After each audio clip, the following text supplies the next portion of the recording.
오늘 학습할 작품은 수능 특강의 갈래복합 제2강에 나오는 콩쥐 파치전입니다.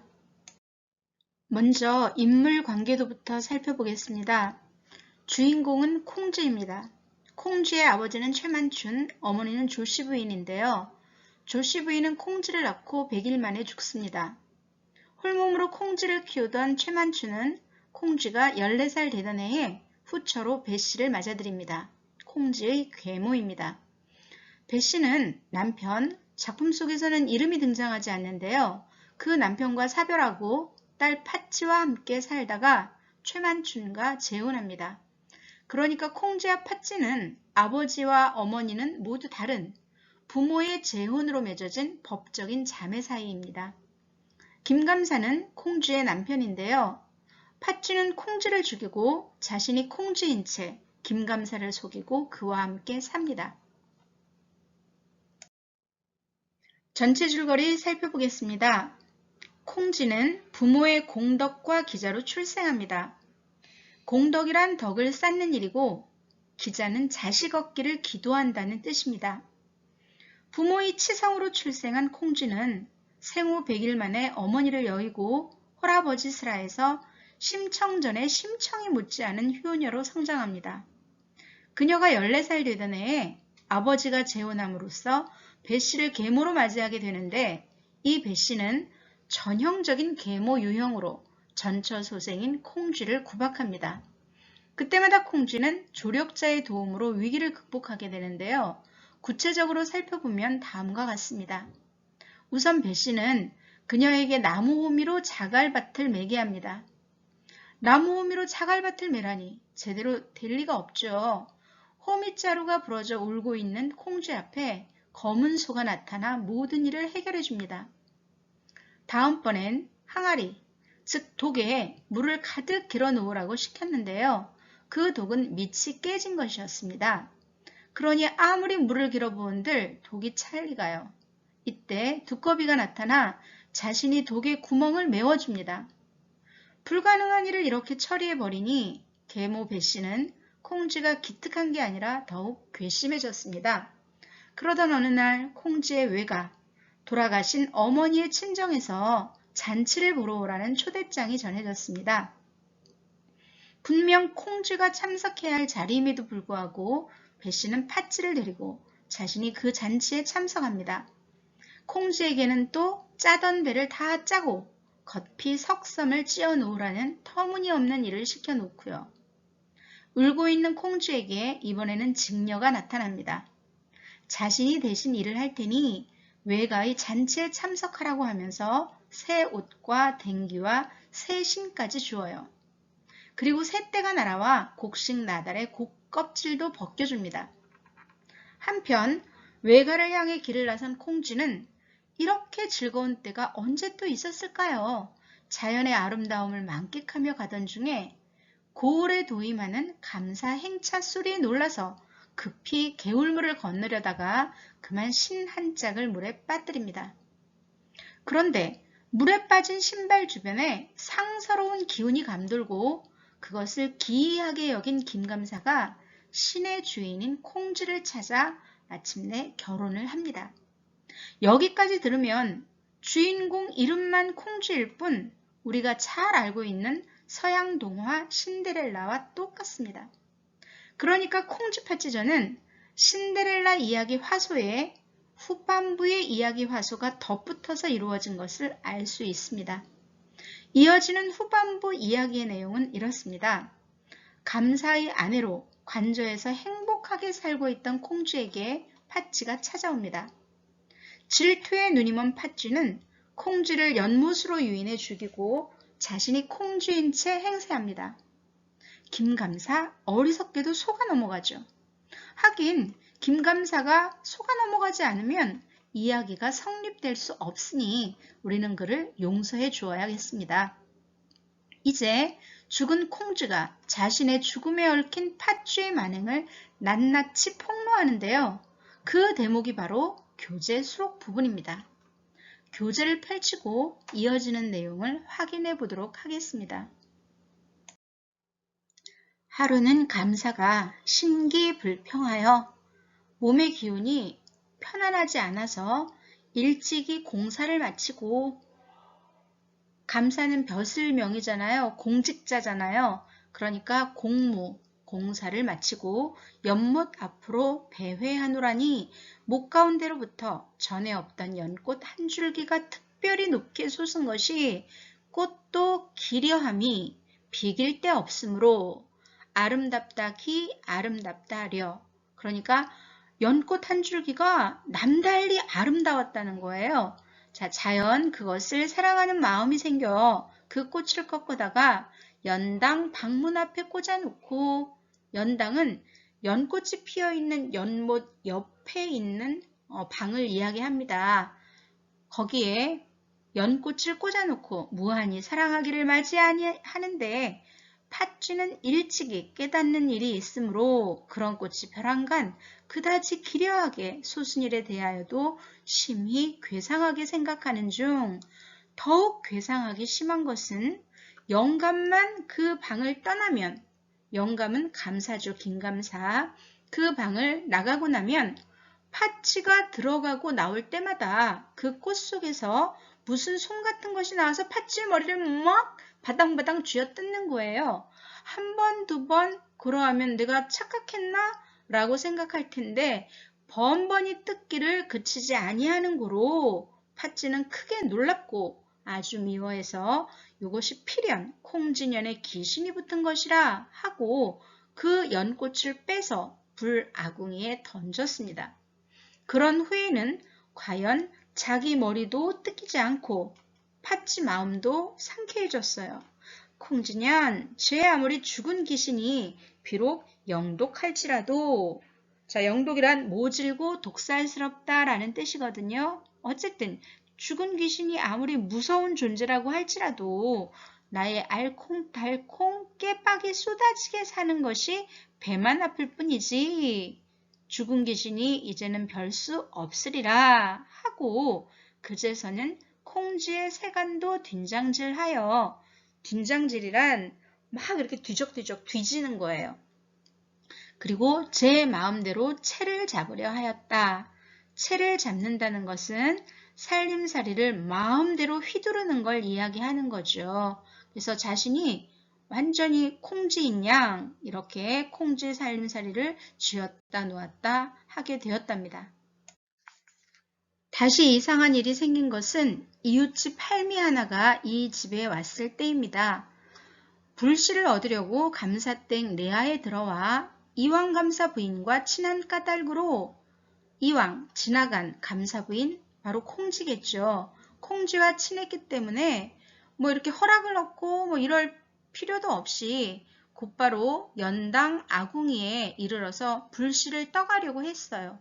그랬더니 아궁이 속의 불은 씨도 없이 꺼지고 난데없이 오색구슬이 그 아궁이 한가득 차게 된 거예요. 대글대글 이렇게요.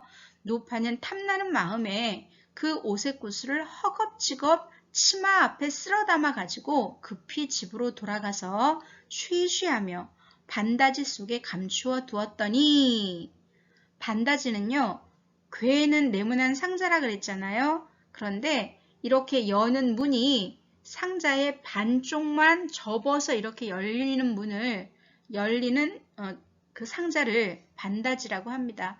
옛날에 귀중품을 넣어두거나 뭐 옷을 넣어두거나 이렇게 하는 용도로 사용했던 거예요.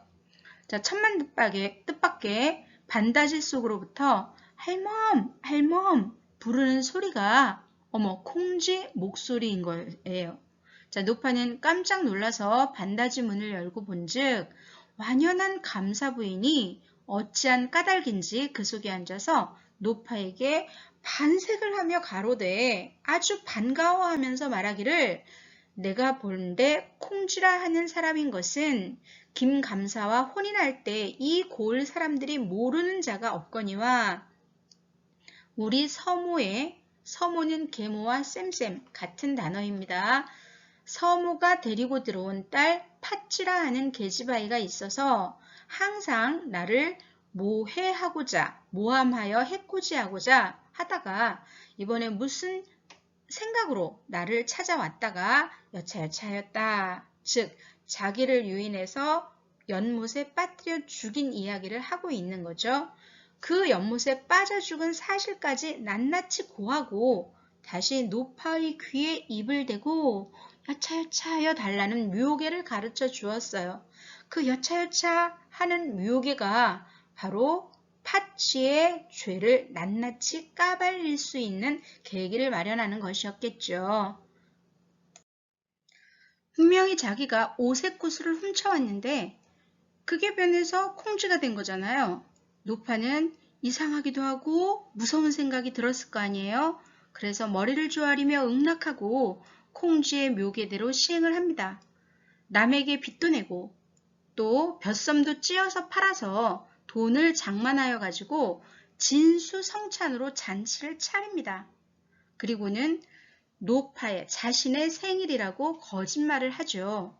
자, 노파가 친히 김감사를 찾아뵙고 친절히 말하기를 오늘은 소인의 생일이온데 변변치 못하지만 음식을 조금 준비하였기에 감히 사또의 행차를 청하옵니다. 누추한 천인의 집일지라도 백성의 손눈정을 생각하셔서 허락해 주시옵소서. 잠시 행차하옵시면 한잔 박주일 망정 관민이 함께 즐겨 볼까 없나이다. 자, 박주는 좋지 못한 술이죠. 막걸리 일지라도 온 동네 사람이 함께 즐겨 보고 싶습니다. 하며 제3앙청 우러러 청하거늘 감사가 생각하니까 뜻이 가상하잖아요. 그래서 초초히 이것은 급히 빠르게 라는 뜻이지만 이제 여기에서는 뭐 서둘러 이렇게 해석하면 좋을 것 같네요. 서둘러서 노파의 집에 행차를 하니 노파는 원래 아전의 아내였어요. 아전은 중인 계층이잖아요. 관가의 하급 관리입니다. 그런 신분인데 사또의 행차를 영광스럽게 지금 맞이하고 있는 걸 거 아니에요. 그래서 크게 좋아할 뿐 아니라 동네 사람들까지 누구네 집에 감사가 행차했대 막 이래서 바글바글 사람들이 구경하러 모여들었어요. 자, 감사가 노파의 집에 이르러 밥상, 잔치상이죠. 그 상을 받으니 온갖 음식이 막 눈이 황홀해서 없는 것 없이 고배하였는지라. 이 고배가 뭐냐 하면은요, 여러분들 아이들 뭐 백일상 돌상 차리거나 할머니 할아버지 칠순잔치 팔순잔치 상차림에 보면 떡이라든지 과일이라든지 이런 음식을 막 이렇게 높이 이렇게 쌓아 놓잖아요. 그리고 사진 찍잖아요. 그렇게 높이 쌓아 놓은 것이 고배라고 하는 거예요. 그렇게 잔치상을 잘 차렸어요. 감사가 크게 칭찬하고 술을 부어 두어 잔 마신 후 이것저것 맛볼 생각으로 젓가락을 들어서 한 번 상에 굴리니, 자, 우리 자기가 젓가락질하는 장면 상상해 보세요. 젓가락 집으면 일단 식탁 위에 이렇게 딱 세워서 키를 맞추잖아요. 김감사도 그렇게 했단 말이에요. 그런데 젓가락이 한 짝은 길고 한 짝은 짧아요. 그러니까 이게 밸런스가 안 맞으니까 제대로 젓가락질이 되지 않잖아요. 그래서 마음속으로 아 이거 뭐야? 잔치에 초대해 놓고 이렇게 짝짝이 젓가락을 내놓다니. 그래서 마음속으로 노파의 소홀함을 괘씸하게 생각했어요. 그런데 아무리 이렇게 젓가락질을 하려고 해도 제대로 안 되잖아요. 그래서 참다 못해 왜 이렇게 젓가락의 짝이 틀리냐 말했더니 노파가 그에 대해 대답하기도 전에 호련 병풍 뒤로부터 들리는 사람의 목소리가 있었습니다. 들리는 목소리 왈 젓가락 짝 틀린 것은 어찌 저렇게 똑똑하게 아시는 양반이 사람 짝 틀리는 것은 어찌 그렇게 모르시노 하는 소리가 들린 거죠. 감사가 대경 크게 놀라서 잠깐 말을 멈추고 가만히 앉아 생각하니 생각해봐도 이게 무슨 소린지 알 수가 없는 거예요. 내외의 짝이 틀리다니 이 어찌된 말인가? 이 말을 하는 그자가 사람인가 귀신인가 하여 극히 생각하다가 그 사이 자기 아내의 행동이 종종 괴상한 일이 있음을 맹렬히 깨닫고 지금 자기 아내는 사실은 팥쥐잖아요. 그러니까 팥쥐는 콩쥐와 달랐을 거란 말이에요. 이제까지는 얼굴 모습이 변한 걸 왜 그렇게 변했냐고 말했더니 팥쥐가 연꽃 핀 게 아름다워서 못에서 구경하고 바깥 놀았더니 얼굴이 햇빛에 그을려서 검어졌다. 그리고 마당에 널어온 곡식나달에 얼굴이 칵 엎어지면서 부딪혀서 이렇게 곰보처럼 얼굴에 이렇게 흉터가 남았다. 이렇게 속였단 말이에요. 그런데 그 모든 것들이 굉장히 좀 이상하다는 생각이 퍼뜩 든 거죠. 필연 콩쥐에게 무슨 일이 있는 것이라 하여 얼른 집에 들어가서 알아봐야지. 이런 마음 때문에 진수성찬도 입에 들어가지 않아요. 이게 지금 음식 문제가 아니에요. 그리고 밑에는 바늘 반석을 깐 것처럼 막 이렇게 좌불안석, 정신이 온통 집에 돌아갈 마음뿐이었던 거죠. 마지못해 노파에게 치사, 자 오늘 이렇게 나를 초대해줘서 고맙다 이렇게 치사하고 상을 물리고 일어서려고 할 때에 병풍 뒤로부터 한 미인이 녹의 홍상, 자 녹색 저고리에 다홍 치마를 입었습니다. 그 차림으로 천연이 나와 감사에게 예의를 표하며 가로되 영감이 첩을 몰라보시나이까 하거늘 감사는 더욱 놀라움을 맞이 아니하여 어찌할 줄 모르다가 이르는 말이, 왜냐하면 감사는 철석같이 집에 있는 팥쥐가 자신의 아내라고 생각했었잖아요. 여기에 콩쥐가 있을 것을 생각도 못했단 말입니다. 자, 부인이 어찌 사람을 속이면 어찌 이같이 심할 수 있으리오. 내가 불민하든지 그대의 조롱이든지 이때껏 하는 일과 하는 말은 전연히 깨달아 알 수 없으니 그럴 것 없이 빨리 이야기하여 사람의 답답한 가슴을 헤쳐주기를 바라노라. 자, 지금 나를 속인 거야? 내가 속은 겁니까? 내가 불민하다는 말은 똑똑하지 못하다는 뜻이에요. 그리고 내가 똑똑하지 못해서 속은 건지 아니면 그대가 나를 놀리려고 속인 건지 어쨌든 내가 뭐가 뭔지 분별할 수 없으니 빨리 자초지종을 이야기해서 내 답답한 가슴을 풀어달라 이렇게 요구를 한 거죠. 그 무릎에 콩쥐는 그 자리에 엎드려지며 목이 메어 말이 나오지 못하는 목소리로 이런 말을 합니다. 첩이 일찍이 팔자가 기구하다가 영감의 호의로 덕분으로 좋은 지위에 이르렀sap기 배우지 못한 이 몸으로도 마음껏은 받들어 보리라 생각하였sap더니 불의의 뜻밖의 의붓동생 팥쥐라 하는 계집아이의 독해를 입어 몸은 벌써 연못귀신이 되었사오나 본래 첩의 성질이 악함이 없으므로 상제, 옥황상제께서 특별히 세상에 재생, 부활하게 하셨sap기로 미진한 인연을 말씀할까 하고 다하지 못한 인연을 말씀드릴까 하고 주인 노파에 신세를 끼치었사오니 영감께서는 이제 이렇게 된 이상에 다른 생각을 두지 마시고 팥쥐와 함께 안향하심을 바라나이다. 안향이란 하늘이 준 복을 편안히 누리다 라는 뜻입니다. 그러니까 팥쥐와 함께 행복하게 사세요 하면서 흐느껴 울기를 그치지 아니하므로 김감사는 듣기를 마치고 한편으로 자신의 불명함도 부끄럽고, 자 여기는 불명이라 그랬는데요. 앞에는 불민이 나왔잖아요. 명민하지 못하다. 명민이라는 것은 영리하고 똑똑하다라는 뜻이거든요. 그러니까 자기가 지금 똑똑하지 못해서 속아 넘어갔다고 자책하고 있는 거예요. 팥쥐의 소행이 절통하여 곧 선하당에 자계하고, 선하당은 공식 업무를 보는 장소를 말합니다. 그곳에 좌기 앉아서 팥쥐를 잡아 문초하며 한편으로는 연못을 치게 했어요. 물을 다 빼고 연못 속을 살피게 했다고요. 그랬더니 과연 콩쥐의 신체가 웃는 낯으로 누워있는지라 급히 건져내어 염습하려 할 즈음에, 염습이라고 하는 것은 죽은 시신을 이렇게 손보는 것이거든요. 그러니까 장례를 치르기 위해서는 시신에 염을 해야 되는데요. 그걸 하려고 하는 찰나에 죽었던 콩쥐는 다시 숨을 통하여 완연히 회생하고 그때 노파의 집에서 울기를 맞이 아니하던 콩쥐는 온데간데 없이 없어졌으므로 모든 관속과 그 관가에 소속된 사람들, 관리자들, 그 밑에 뭐 아전들, 수령들 이런 거 얘기하는 거죠. 자, 읍내 백성까지 그 신기한 일을 놀라지 아니하는 사람이 없더라. 자, 여기가 우리 교재에 수록되어 있는 부분입니다. 이어지는 마지막 부분 마저 전달하겠습니다. 낱낱이 죄가 까발려진 팥쥐를 감옥에 가두고 이 사건을 조정에 보고하였더니 육시형이 내려집니다. 수레에 팔다리를 묶어 몸이 찢기어 팥쥐는 죽습니다. 그리고 그 시신으로 담가진 젓갈이 팥쥐의 어머니 배씨에게 전달됩니다.